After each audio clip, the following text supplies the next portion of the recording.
Ronaldo के कई किस्से ऐसे हैं जो अक्सर हमें उनके कोच और उनके दोस्तों से सुनने को मिलते हैं, जो हमें एक ही इशारा देते हैं कि तुम मुझसे ज़्यादा मेहनत नहीं कर सकते क्योंकि मैं बेस्ट हूँ और मुझे बेस्ट बने रहना है। दोस्तों, रोनाल्डो फीफा वर्ल्ड कप के सबसे तेज़ भागने वाले एथलीट हैं और दुनिया के सबसे अच्छे एथलीट हैं। इसलिए वह 39 की उम्र में अभी अपनी बॉडी को 15 साल के एथलीट की तरह बनाए हुए हैं। रोनाल्डो के शरीर में 7% बॉडी फैट है और 50% मसल मास है। रोनाल्डो से जब पूछा गया इन सब के पीछे का राज क्या है जो अभी भी आपके रुकने का कोई संकेत दिखाई नहीं देता, तो उनका जवाब वही था जो उन्हें सबसे अलग बनाता है। रोनाल्डो इस बात को मानते भी हैं और कहते हैं कि मैं शुरू से ही महसूस कर रहा था कि मैं बाकी बच्चों की तुलना में सबसे अलग था। मैं एक खास किस्म का बच्चा था।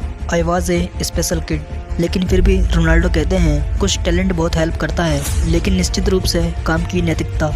आपको अपने दिमाग में सिर्फ और सिर्फ काम की नैतिकता को ही ध्यान में रखना होता है। दोस्तों, ऐसा नहीं है कि रोनाल्डो ज़्यादा टैलेंटेड है, लेकिन असल में रोनाल्डो का हार्ड वर्क, उनका फुटबॉल के प्रति डेडिकेशन है जो उन्हें आज एक लेजेंड बना रहा है। चैंपियन लीग का मैच खेलने के बाद जब रोनाल्डो रात के 2 बजे शहर को लौटे तो वे बाकी प्लेयर्स की तरह घर जाने की बजाय ट्रेनिंग सेंटर पर पहुंचते हैं और वे अकेले 1 घंटा वर्कआउट करते हैं। उनके इसी तरह के हार्ड वर्क और अपने गेम को लेकर पैशन की वजह से उनके हेटर्स भी उनकी ये खूबी बड़े आसानी से गिनाते हैं। एक बार उनके दोस्त बताते हैं कि जब रोनाल्डो ट्रेनिंग पूरी करके रात को घर आते हैं तो उन्होंने साथ में डिनर किया, लेकिन थोड़ी देर बाद उनके दोस्त को लगा कि रोनाल्डो अब ब्रश करेंगे। लेकिन थोड़ी देर इंतजार करने के बाद रोनाल्डो की वाइफ से उन्हें पता चलता है कि वे अपने गेम से संतुष्ट नहीं होते। वे इस समय मैदान में होंगे और अपने रिचुअल्स पूरा कर रहे होंगे। दोस्तों, रोनाल्डो की रिचुअल्स और उनके हार्ड वर्क के विराट कोहली भी फैन हैं और वे अपने ट्रेनिंग सीजन में अप्लाई करने की कोशिश करते रहते हैं। रोनाल्डो के कोच बताते हैं कि अक्सर रोनाल्डो अपनी स्किल्स को बेहतर करने और बॉल के साथ खेलने के लिए मैदान से बाहर उबड़ खाबड़ जगहों पर खेला करते थे और कभी कभी जंगली घोड़ों के बीच गेंद को पास कराते